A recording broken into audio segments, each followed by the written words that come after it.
Vamos virar para falar de Brasil agora. Pois bem, ontem o Ministério da Fazenda divulgou, não teve uma coletiva nem nada, mas soltou as 25 prioridades que a Haddad apresentou na reunião ministerial na segunda-feira, para os demais ministros. Tá? Prioridades que ele combinou com o presidente Lula. Vamos ver a lista? É impressionante realmente a lista das 25 prioridades. Eu colei aqui cada uma delas para a gente ler juntos. Olha, primeira prioridade na segunda metade. Sabe, gente, adeus às ilusões. Não vai ter virada à esquerda nenhuma, não vai ter mudança, não vai ter guinada. A segunda metade do governo Lula vai ser mais do mesmo. Esqueça. Então, o que ele começa? A primeira prioridade: fortalecer o arcabouço fiscal. É isso que interessa. Depois ele vai tentar dar uma amenizada. Para assegurar a expansão do produto interno bruto. Uai, mas ele não acabou de dar uma entrevista para a CNN dizendo que precisa baixar, desacelerar a economia brasileira? Eles querem baixar para 2,5. Vamos ver o que vai acontecer, né? O que é 3, 3,5, eles querem baixar para 2,5 e pode baixar ainda mais. Então, mas ele diz, para assegurar a expansão do produto interno bruto, diminuir o desemprego não é o que diz o presidente do Banco Central, ex-secretário executivo do Ministério da Fazenda, portanto, braço direito de Haddad, Gabriel Galípolo.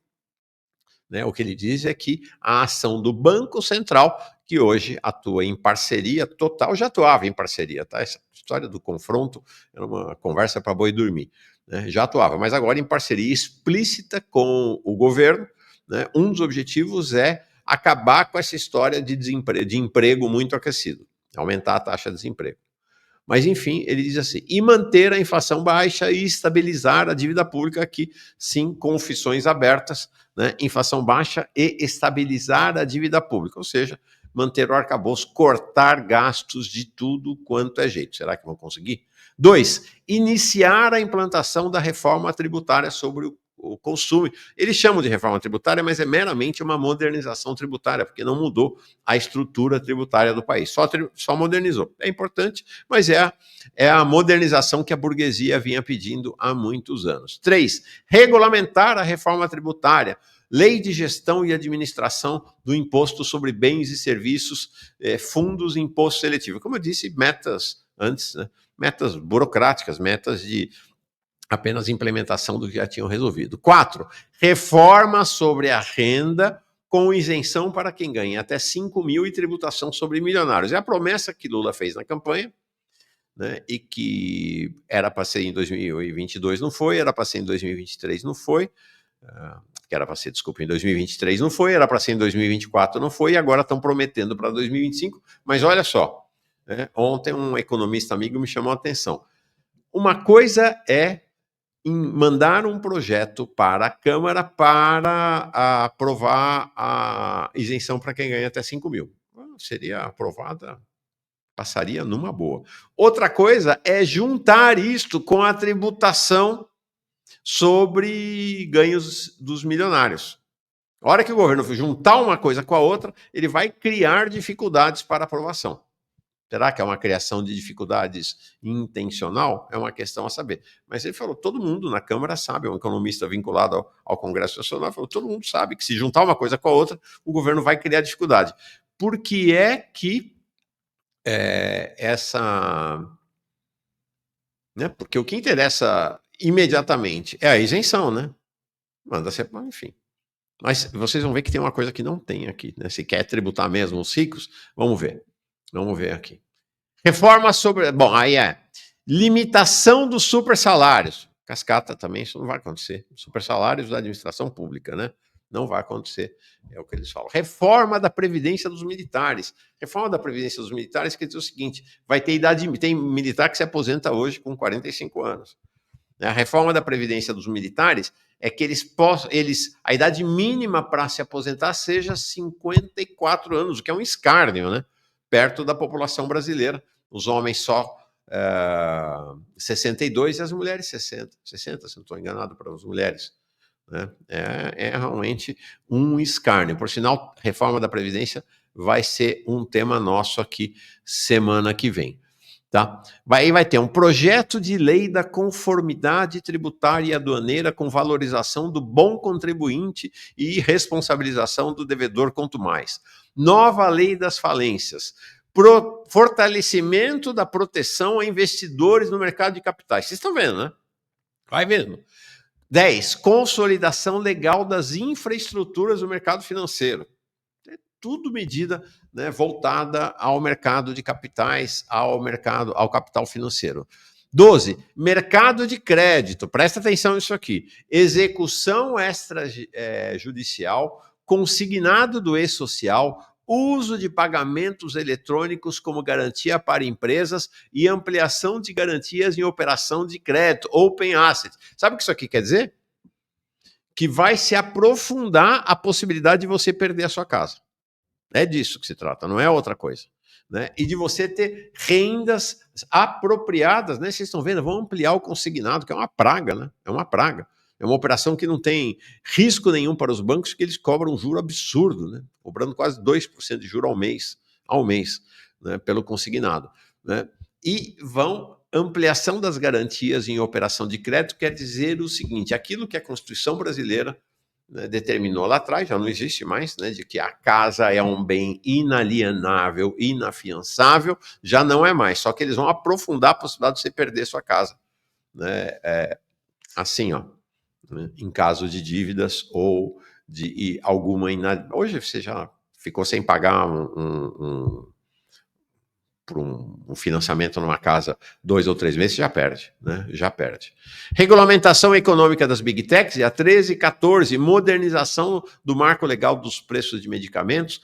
PED 6, permissão, olha que incrível, é chocante, permissão ao aluno investir em poupança ou título de tesouro, ou seja, né, a meta, o que ele está botando como prioridade para o PED 6 é algo para dizer, ó, estudantes, vocês vão poder entregar dinheiro na mão do mercado financeiro. Basicamente isso. 16. Modernização do regime de concessão e permissão da prestação de serviços públicos e das parcerias públicos-privadas, PPP. Este passará a história como um dos governos que mais privatizou no Brasil.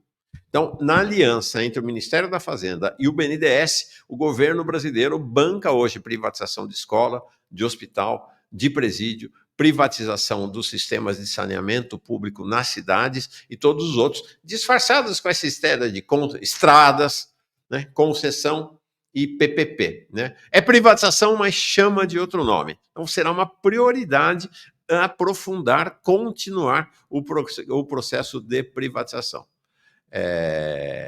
Aqui, 17. Nova emissão de títulos sustentáveis. Aí começa. Aqui tem um pacote cascata sobre meio ambiente. Vamos lá.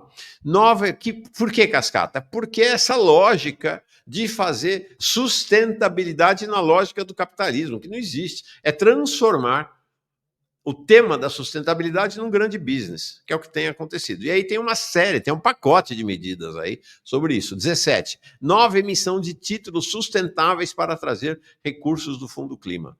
Avanço na implementação do mercado de carbono. Vocês viram, né? A líder indígena Munduruku, lá do Pará, Alessandra Corap, falando exatamente sobre o mercado de carbono, a fraude que é o tal mercado de carbono, com governança e decreto regulamentador, novos leilões do Ecoinvest, é tudo investimento, tudo investimento. Compra pública com conteúdo nacional, programa de desafios tecnológicos para a transformação ecológica, estruturação do Fundo Internacional de Florestas. Aí tem um negócio assim, conclusão da taxonomia sustentável brasileira. Esse é um dos temas, a Haddad adora esse tema, né? O que é a taxonomia sustentável? Eu fui ler porque é um negócio, né? Tá aqui no site do Banco Central, né? Taxonomia no contexto das finanças sustentáveis pode ser definida como um sistema de classificação que compreende um conjunto de critérios construídos com o objetivo de definir atividades e setores econômicos com maior contribuição para uma economia mais integrada ao meio ambiente, com menos emissão de gases e segue adiante. Essa é uma prioridade do governo Lula, prioridade do Haddad. Política de atração de data center e marco legal da inteligência artificial Plano Safra e Renovagro. Então você vai pensar, a prioridade é ampliar, né, o crédito para a agricultura familiar. Não. Né? A prioridade é aprimoramento dos critérios de sustentabilidade para continuar favorecendo o agronegócio. E, por fim, concluir mapa e investimentos sustentáveis da plataforma de investimentos para a transformação ecológica do Brasil. Gente, isto é a prioridade da segunda metade do governo Lula. É inacreditável algo assim. É realmente inacreditável. Aí o perfil Ministério Imaginário pergunta aqui: que moral a esquerda governista terá em 2026 quando entrar um candidato de extrema-direita privatizando tudo, sendo que passaram 4 anos passando pano para as privatizações do Lula? Pois é, né? Vamos combater? Se é que vai sobrar alguma coisa para privatizar. Tem o Jorge Machado aqui, gente, me diz o que isso quer dizer. Não entendi, não. Mauro, você me fez abrir meu 7º chakra. Gente, me diz o que é o 7º chakra aí. Quero saber se isso é um elogio ou não. Tony Dunkel, estou escrevendo uma teoria revolucionária para o PCBR. Venceremos. Papo Revolucionário chega aqui como novo membro também do canal. Tá? Então, queria dizer para vocês o seguinte, sobre esse tema que a Alessandra Corap, lá do Pará, líder indígena do Pará, falou, líder do povo Munduruku, falou sobre essa história, essa cascata da sustentabilidade do governador lá, o Helder Barbari, do governo federal. Aqui teve, 2 dias atrás, esse encontro, tá, patrocinado ou proporcionado pelo MST com o pessoal do Movimento pela Soberania Popular na Mineração, MAN. E aí falou exatamente, o tema do debate era o capital na Amazônia. E aí ele vai falar sobre esse sistema de sustentabilidade, né, no quadro do capitalismo. É muito, muito expressivo. Vamos ouvir. Ação, consumo e descarte. Esta é a rotina do capital.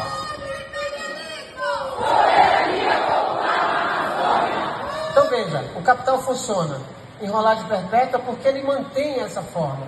Extração, transformação da natureza em objeto industrial, consumo, criação de novas necessidades, mais consumo, descarte.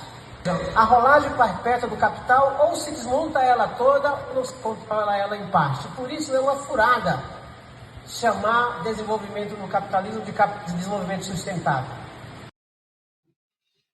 Não é? Que desenvolvimento sustentável é esse? Cascata. Cascatíssima esta história. E aí, eu queria falar sobre a diferença das prioridades do Haddad, portanto, as prioridades do governo brasileiro, em relação, mais cedo tinha prometido isso, né? Em relação às prioridades do governo mexicano. É chocante, vocês vão ver. Nós vimos, né, que é a prioridade do Haddad, né? Arcabouço fiscal, um monte de medidas favorecendo o capital financeiro, medidas burocráticas, essas medidas aí da sustentabilidade capitalista. Este é o universo das prioridades, né? Reforma, modernização, regulamentação daquilo que já foi aprovado, um pacote assim de um negócio inacreditável. Aí, lá no México, semana passada, saiu o plano do México, as prioridades do México. Vamos comparar a prioridade do México com a prioridade do Brasil? Ou prioridade do governo Sheinbaum versus prioridade do governo Lula da Silva? Então, prioridade do México, o ambicioso plano do México para se tornar uma das 10 maiores economias do mundo. Então, fica na memória com o que foi prioridade do Haddad ali, né? O que ele apresentou como prioridade, as 25. Vamos ver as prioridades do governo mexicano agora? Primeiro é isso, né? O México é hoje a 13ª maior economia do mundo, ele quer chegar a 10º lugar. O Brasil, o presidente Lula cantou em prosa e verso que o Brasil tinha chegado à 8ª colocação, né, o 8º maior PIB do mundo, isso foi em meados do ano passado, mas a classificação do FMI, que é a classificação que é seguida mundialmente, colocou o Brasil já está em 10º lugar. Né? Ele estava aqui na frente da Itália, e ele caiu para trás da Itália, e Canadá está em 10º lugar, e o México em 13º. Então, Cláudia Sheinbaum quer levar o México à 10ª colocação. Como ela quer fazer isso? Prioridades. Então é isso, né?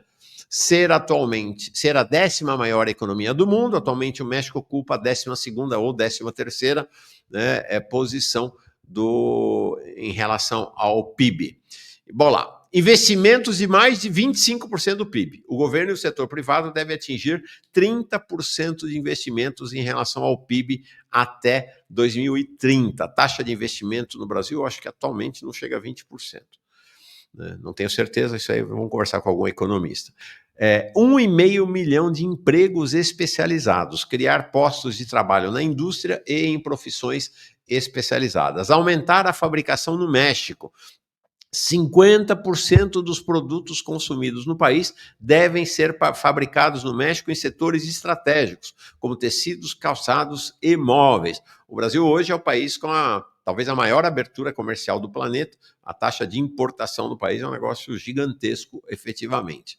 15% dos produtos mundiais fabricados no México, ou seja, né, tem uma participação mexicana na exportação ao nível global para 15%. Compra do governo de fornecedores locais. O governo deverá realizar a metade das suas compras no mercado nacional. Vacinas mexicanas. Realizar no país todo o processo de fabricação de vacinas com biotecnologia avançada. Formar 150 mil técnicos e profissionais a cada ano, aumentar em pelo menos 150 mil o número de pessoas formadas em setores estratégicos. Investimentos favoráveis ao meio ambiente. As indústrias devem manter políticas de reuso, energia limpa e processamento de reuso. Financiar 30% de pequenas e médias empresas. O governo e os bancos particulares devem apoiar quase 1/3 dos negócios médios e pequenos. Top 5 do turismo no mundo. Posicionar o país entre os 5 destinos mais visitados do planeta. E, por fim, reduzir a pobreza e a desigualdade. Manter e ampliar os 9,5 milhões de mexicanos que saíram da pobreza nos últimos 6 anos. Aqui a palavra desigualdade é importante, porque a política dos governos do PT tem sido uma política de redução da pobreza e não da desigualdade. Semana que vem nós vamos ter uma entrevista aqui, segura, surpresa, né? Exatamente sobre isso, mostrando como não houve redução da desigualdade no país, houve redução da pobreza nos governos do PT, mas não redução da desigualdade. Vamos conversar sobre isso